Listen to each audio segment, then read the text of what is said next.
Tu restes pas manger avec nous? Maintenant qu'on est séparés avec ta mère, on peut pas faire ça. Tu pourrais faire un petit effort pour ta fille. Bon, d'accord. Tu passes le week-end à t'éclater avec tes gamins pendant que je me fais chier. Tu pourrais essayer de comprendre, non? Au lieu de te comporter comme une gamine. Ça sert à rien de faire comme si on était encore une famille. Je vais pas rester manger avec vous ce soir. Alors, je sais que je t'en demande peut-être beaucoup, mais c'est insupportable de faire du mal à mes enfants. C'est peut-être pour ça que j'ai du mal à quitter la maison.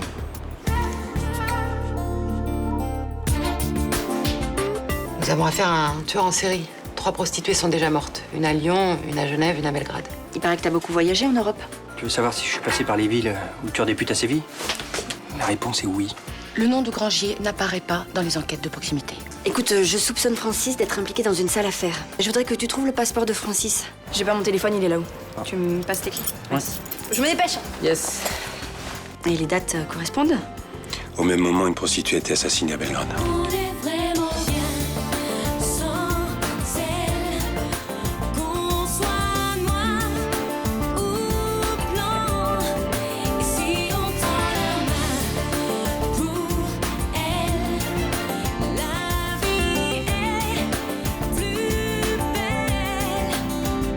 Bon, d'accord. Merci, Sonia. Au revoir. Elle a pas vu Maxime de la soirée et il l'a pas appelé ce matin. Son père a dû l'emmener faire la tournée des bars pour son anniversaire, histoire de l'épater. Non, mais s'il l'a enlevé. Mais non, je pense pas qu'il irait jusque-là. Il doit savoir qu'un enlèvement de mineur, ça le renverrait au trou pour un bout de temps. Oui, enfin, si on réussit à le prendre, hein. À mon avis, ils ont fait la bringue, c'est tout. Tiens, qu'est-ce que je te disais? Salut. Oh, t'étais où? Bah, à droite, à gauche. Oui, mais t'aurais pu prévenir quand même. Moi, j'étais morte d'inquiétude. Bah, t'avais tort. Attends, Maxime, y a pas de quoi rigoler, là. Tu devais bien te douter que ta mère sera inquiète. Ah, un coup de fil, c'est pas le bout du monde. D'ailleurs, se souvenir de mon anniversaire non plus, ça, c'est pas le bout du monde. Bon, ok, je vais y aller, moi j'ai des trucs à faire. Dans l'état où il est, t'as qu'à le coucher, hein. Moi je vois que ça. Allez, salut Derek. Hein. Bon, Maxime. Et tu sens l'alcool en plus. Mais tu sais bien que c'est mauvais pour ton diabète. Ouais, puis je viens de fumer là, si tu veux savoir. Alors vas-y, gueule, tu sais faire que ça, donc. Merci. C'est le relevé ADN du cadavre de Marion Attias. Ça vient d'arriver du labo. Vous voulez le consulter? Rien de probant, je parie. Non. Ça ne m'étonne pas. C'est un tueur méthodique, bien trop organisé pour laisser d'autres indices que ceux qu'il veut vraiment nous laisser. Bonjour, c'est le passeport de Francis Grangier. Il a séjourné dans tous les pays où les meurtres ont été commis. Vous pouvez vérifier.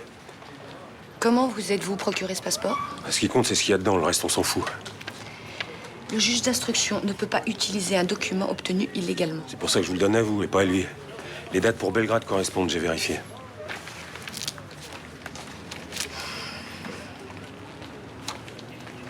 Il a raison. Et pratiquement, qu'est-ce qu'on peut faire? Je vais demander une commission rogatoire pour perquisitionner chez Francis Grangier. Sous quel motif? Ce qui nous intéresse, on l'a déjà. Pour remettre le passeport à sa place et faire semblant de le découvrir pendant la perquise. Bonne idée. Il vous reste encore quelques petites choses à apprendre pour travailler sur le terrain, capitaine. J'ai rien contre le fait que tu t'amuses. C'est normal à ton âge. Bah tant mieux parce que j'ai bien l'intention de remettre ça. Simplement, pour toi, t'éclater, ça veut dire boire, fumer, et ça t'est interdit. Tu sais que j'ai 17 ans maintenant, ça va? Et c'est pas parce que j'ai un peu de diabète que je vais arrêter de vivre. Hein. Bon, écoute, il y a juste quelques excès à éviter. C'est pas compliqué. Simplement, ton père, lui, évidemment, il se pose aucune question sur ta santé. Et voilà, à mon père maintenant, à son tour, vas-y. Pourquoi tu lui en mets plein la gueule comme ça? Pourquoi tu lui en veux à ce point? Je t'ai déjà expliqué. Voilà. Mais c'est bon, tu peux pas admettre qu'il ait changé. Maxime. Un homme qui est capable de faire ça ne peut pas changer. Comment tu peux me faire ça? Comment tu peux faire ça? C'est pas possible. C'est dégueulasse. Et c'est dégueulasse.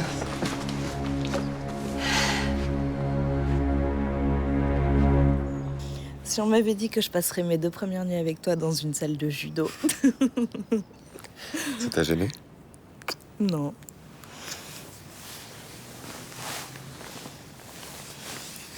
Je suis bien avec toi. Moi aussi. J'aimerais vraiment que les choses soient simples. Que me réveiller avec l'homme que j'aime, puis aller travailler un petit peu et puis rentrer et le retrouver. sais bien que c'est pas possible pour le moment. Pourquoi est-ce que les choses doivent être compliquées, forcément? Peut-être que c'est nous qui les compliquons par lâcheté. C'est difficile de prendre ses responsabilités quand on sait qu'on va faire du mal autour de soi. Je sais de quoi tu parles, oui. On hésite à prendre des décisions pour préserver les gens qu'on aime et c'est pour ça qu'on en fait plus de mal encore. Tu sais le pire. Quoi qu'on fasse, on leur fera du mal. Maintenant, il me reste à trouver le courage de dire aux enfants que je vais quitter la maison et que je vais m'installer avec toi. Tu vas le faire aujourd'hui? Ouais, je vais essayer.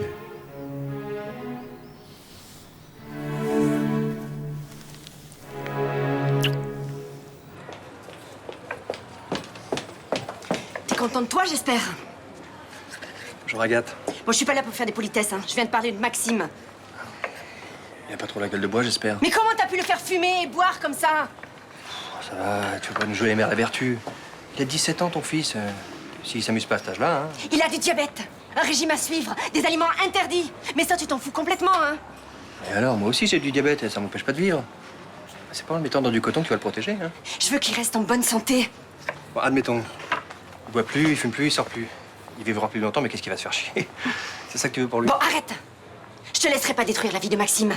Et je vais tout faire pour le protéger de ton influence néfaste, tu m'entends? Pourquoi tu te remettrais pas un petit peu en question, toi aussi? J'ai pas de leçon à recevoir d'une pourriture dans ton genre. Ah, d'accord. Mais dis-moi, qui est-ce qui a mal agi? Le père qui a fait une fête pour l'anniversaire de son fils ou la mère admirable qui a rien préparé pour lui faire plaisir? Tu me dégoûtes.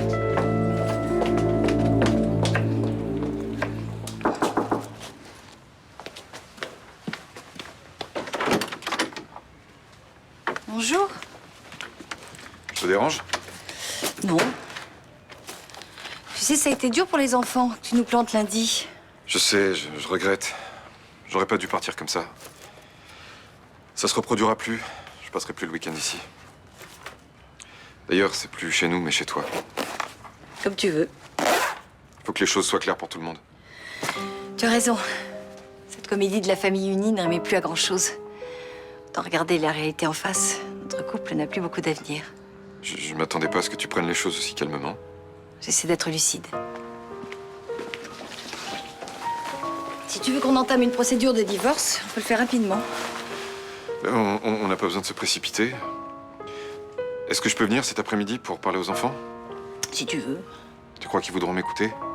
Il n'y a pas de raison. Maintenant, on peut pas prévoir leur réaction. Ils s'attendent quand même à ce qu'on se sépare. Oui. Mais ils pensent toujours que ce sera provisoire.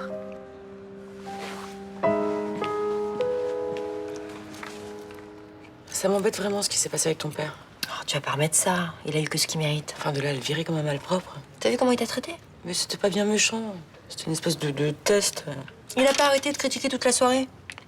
L'apéritif, le dîner, la déco de ton appartement. Au bout d'un moment, j'en ai eu marre. Et ça t'embête pas, toi, d'être fâché avec ton père? Ce sera pas la première fois, va. Pourquoi vous avez des rapports conflictuels? Il est envahissant, et si je le laisse faire, il va nous pourrir la vie. Tu veux pas l'appeler pour essayer quand même d'arranger un peu les choses? Ah, bah, c'est pas à moi d'appeler, hein, c'est à lui. Virginie, ça m'embête. J'ai vraiment l'impression que c'est de ma faute. Écoute, tu pourrais être la fille la plus formidable au monde qui trouverait toujours quelque chose à redire. Toutes les nanas que je lui ai présentées, il les a cassées. Et pourquoi il fait ça? Je pense qu'il a pas totalement accepté mon homosexualité. Bah pourtant, il a l'air, hein. Ouais, mais au fond de lui, il aimerait que je me marie, que j'ai des enfants, etc. etc. Tenez. Merci. Dites-moi ce qui vous inquiète, mademoiselle Chaumette. Pourquoi moi? À cause de votre inexpérience? Un journaliste plus chevronné pourrait considérer ses exploits d'un œil blasé. Et cette seule idée est juste insupportable pour notre tueur. Donc il m'a choisi pour être son premier public. Exactement. Pour flatter son ego, il a besoin d'un miroir qui lui renvoie une image valorisante. Le tueur pense que je l'admire? Sans doute. Vous êtes jeune, passionné et à son écoute. Il n'en demande pas plus. Vous pensez que... Enfin, qu'il va faire d'autres victimes? C'est très probable. Ce genre de tueur est animé par des pulsions irrépressibles. Seule la prison ou la mort peuvent l'arrêter. Et moi? Vous pensez qu'il pourrait... Non. Il ne s'en prendra pas à vous. Vous n'avez pas du tout le profil de ses victimes. Vous êtes sûr que c'est une raison suffisante? Un tueur en série s'attaque à des gens qu'il considère comme indésirables. C'est-à-dire des personnes qui, de son point de vue, sont indignes de vivre. À cause de leur race, leur profession, leur sexualité, d'autres choses. Dans notre cas, des prostituées. Des prostituées d'un certain âge, pour être plus précise. Un serial killer ne dévie que très rarement de sa ligne de conduite. Très rarement, c'est pas jamais. Il faudrait qu'il se sente agressé par vous. Il n'y a aucune raison. Dormez tranquille. Vous êtes protégé par le statut privilégié qu'il vous a lui-même attribué. Hier, Virginie et son père se sont disputés à cause de moi. Attends, moi je connais son père, il me livre le poisson, on parle un petit peu tous les deux, et une fois sur deux, il est en conflit avec sa fille. Non, mais j'ai pas envie qu'ils se brouillent à cause de moi. Attends, de 2-3 jours, ça sera fini, ils vont s'appeler, chacun va mettre du sien, et les choses vont rentrer dans l'ordre. Non, c'est pas toujours aussi simple, les rapports de père-fille. Et crois-moi, je suis bien placée pour en parler. Ouais, mais toi, avec ton père, tu cumules les sources de baston. Non, mais Virginie pense que le fond du problème, c'est que son père n'accepte pas vraiment qu'elle soit lesbienne. La plupart des parents d'homo font semblant d'accepter. Ben non. Regarde ton père et toi. Bah, mon père, il m'a pas élevé, donc il a pas eu le temps de rêver que je puisse me marier et lui faire des jolis petits-enfants. De toute façon, même si j'étais un homme, il m'accepterait pas. Pourquoi tu dis ça? Mais parce que j'ai pas le bon profil.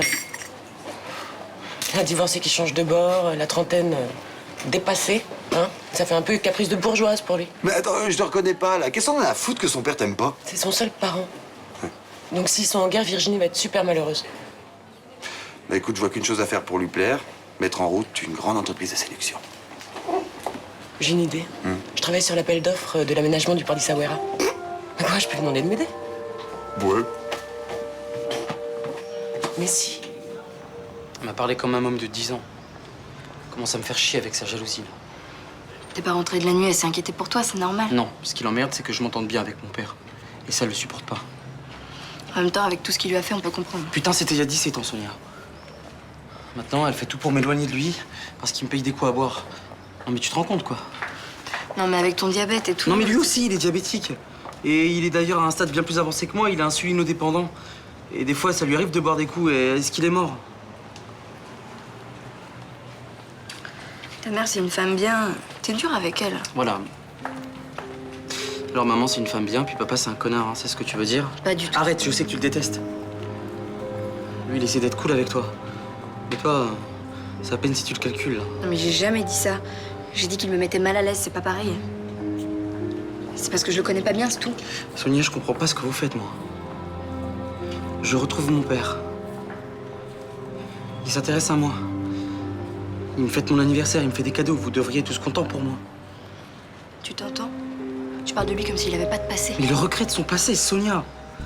On va pas faire que ça lui reprocher maintenant. Bah, peut-être qu'on a besoin d'un peu plus de temps pour lui faire confiance, c'est tout.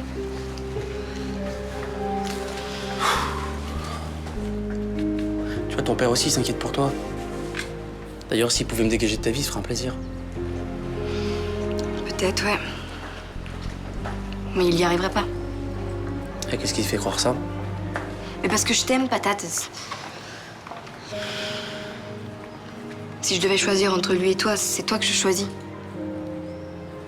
Bah, tu vois, moi, si je devais choisir entre mon père et ma mère, bah, c'est mon père que je choisis.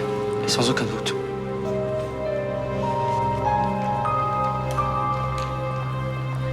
Voilà, je vais quitter la maison. Définitivement? Oui. Je vais plus habiter ici. Alors les week-ends en famille, c'est fini. Si, on passera des week-ends ensemble, mais plus ici. Bon, et toi, vous êtes sûr que vous aimez plus? Ouais. Et ta maman pense la même chose que moi. On se marie pas, on fait pas des enfants pour se quitter du jour au lendemain.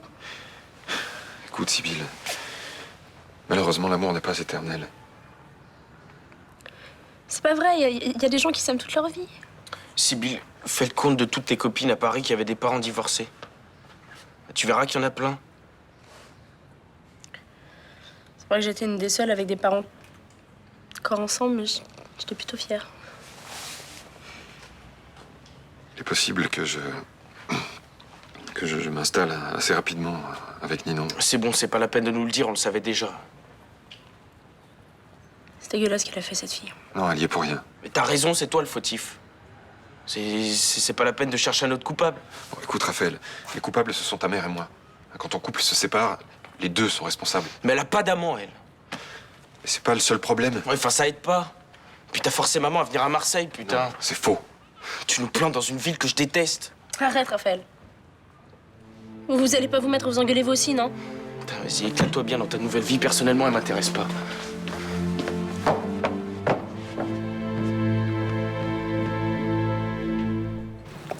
Bonjour, monsieur Mirbeau. Bonjour. Ne vous inquiétez pas, je ne suis pas venue me plaindre de ce qui s'est passé hier. J'espère, parce que c'est pas facile pour moi d'être mis à la porte par ma propre fille. Oui, je comprends, mais je ne suis pas venue vous parler de ça. De quoi alors? En fait, j'aurais besoin de vos compétences professionnelles. Vous intéressez à la pêche maintenant? Non. Non, je vous résume mon affaire en 2 mots. Voilà, Fénici est le projet d'aménager une marina dans le port d'Essaouira. Essaouira au Maroc? Oui, au-dessus d'Agadir. Oui, alors, je suis pas architecte, moi. Non, mais j'aurais besoin de votre sentiment sur les installations portuaires. Vous pouvez m'interroger sur le prix du gasoil, sur la raréfaction du poisson, sur nos salaires de misère, mais pas sur votre truc, là. Mais en tant que professionnel de la mer, vous pourriez avoir de bonnes idées. Je pourrais peut-être vous éviter les conneries, c'est sûr, ça. C'est pour ça que votre avis m'intéresse vraiment. Et vous avez des plans à me montrer, des documents? Oui, je vais vous apporter ça. Oui. Je vais jeter un coup d'œil. C'est très gentil de votre part. Puis on pourra en parler en fin de journée à mon bureau, si vous voulez bien. D'accord. J'irai acheter une bouteille de pastis. J'ai bien compris de votre leçon d'hier. C'est sympa de votre part. À tout à l'heure. Ouais.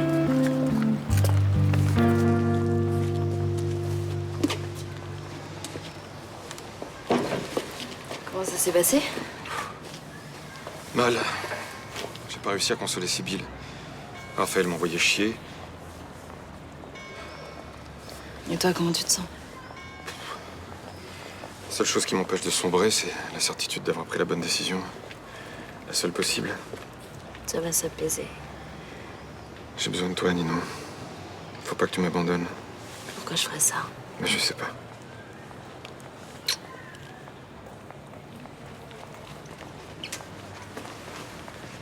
Oh, Rudy. Salut. Tu connais pas Benoît, je crois? Tu m'en as parlé. Rudy Torres. Bonjour. Bonjour. Vous êtes l'éducateur? Oui, c'est ça. On y va? Je dois passer au journal. À bientôt, peut-être. Au revoir. Au revoir. Je veux pas que vous vous sépariez. Moi non plus. Et on fait pas toujours ce qu'on veut dans la vie. Faut que t'ailles parler à papa. Mais on en a déjà beaucoup discuté avec ton père. Il ne reviendra pas sur sa décision. S'il n'avait pas rencontré cette fille, vous seriez toujours ensemble. Sûrement. Vous nous aviez dit qu'en s'installant à Marseille, on pourrait tous se réunir. Résultat, papa nous quitte. Ouais. Juste arrêter ton boulot que t'adorais pour ça. Non, mais je suis pas mal à la dépêche marseillaise. Et puis, on se voit plus souvent. Rien que pour ça, c'était bien qu'on s'installe ici. Je suis sûre que ça durera pas avec cette fille. Je suis d'accord avec toi. Elle est beaucoup trop jeune pour lui. Dis, est-ce que quand ça fonctionnera plus entre eux, tu serais d'accord pour qu'il vienne à la maison? Bien sûr. Tu lui en voudras pas? Non. Ça arrive à tout le monde, un petit moment de faiblesse. C'était pas arrivé à toi? Non. Tu sais, les hommes et les femmes ne fonctionnent pas de la même façon. Tu comprendras quand tu seras plus grande. Ils arrivent pas à résister quand une fille les drague. Ils ont du mal. On va faire quoi maintenant? On va essayer d'être heureux. Tous les trois. Tu crois qu'on va y arriver? J'en suis sûre. T'aurais vu quand même a pris la tête pour quelques verres d'alcool, quoi, ça craint. Ah, qu'est-ce que tu veux, c'est une mère, hein? Quoi, elle était pareille, la tienne, avec toi? La mienne, elle s'est tirée quand j'avais 5 ans. Je me souviens même plus à quoi elle ressemblait. T'as pas de photo? Non. Quand elle s'est tirée, mon père a foutu toutes ses affaires à la poubelle. Et je crois qu'il aurait bien fait la même chose avec moi, mais il s'est contenté de me foutre sur la gueule. Mais ça a duré combien de temps, tout ça? Un certain temps.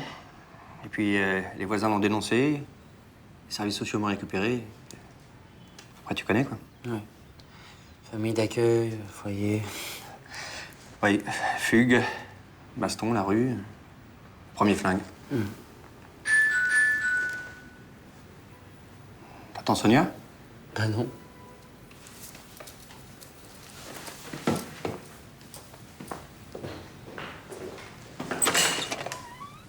Francis Grangier, Oui. j'ai une commission rogatoire pour perquisitionner votre domicile. Allons-y.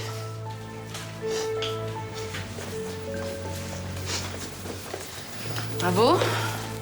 Vous fumez du cannabis avec des mineurs? La commission rogatoire, c'est pas pour ça, j'imagine. Non, mais ça pourrait très bien en déclencher une autre. Oh là là, j'en trempe d'avance. Je peux savoir ce qu'on me reproche exactement, hein? Oui, ça concerne l'enquête sur les meurtres des 2 prostituées. Putain, ça va pas ou quoi? Il a rien à voir avec ces histoires, mon père, là. Laisse tomber. Si ça les amuse de perdre leur temps, hein. Quand nous aurons terminé, je vous demanderai de me suivre au commissariat. Avec plaisir, commissaire. Ils peuvent rien contre moi, j'ai rien fait. Excusez-moi, monsieur Mirbeau, j'avais oublié le pastis. Je vais pas en prendre. Bon, vous avez eu le temps de regarder les plans? Oui, cet après-midi. Et alors? Qu'est-ce que vous en pensez? Qui c'est, Guignol, qui a pendu ce truc? Un architecte de la région. Vous êtes sûr qu'il n'est pas plutôt des Hautes-Alpes? Parce qu'il a jamais mis les pieds dans un port, visiblement. Mais c'est lui qui s'est occupé de Port-Médoc, dans l'estuaire de la Gironde. Eh. Partout où j'ai mis du rouge, c'est impossible. Et comme il y a du rouge partout, donc pour vous, il n'y a rien à tirer de ce plan. Regardez, ce coude-là, sur l'avant-port. S'il y a du vent, c'est impossible.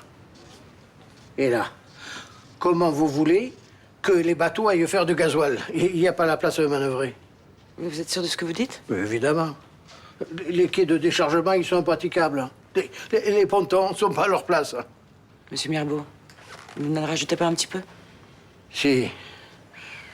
Parce que vous vous moquez de mon avis. Pas du tout, pourquoi vous dites ça? Vous avez voulu me flatter pour me mettre dans votre poche.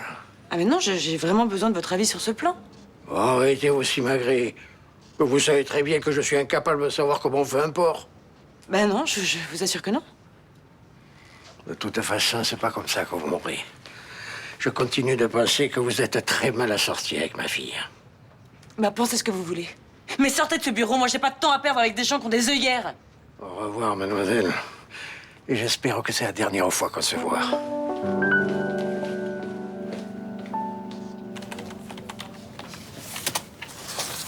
Merci. Je sais, je suis en retard. C'est pas un problème. J'ai dû consoler ma fille qui est en larmes. Je suppose que tu sais pourquoi. Oui. C'est quoi ce colis? Je sais pas, ils viennent de l'amener. Il t'est adressé? Ouais. Qu'est-ce que t'attends pour l'ouvrir?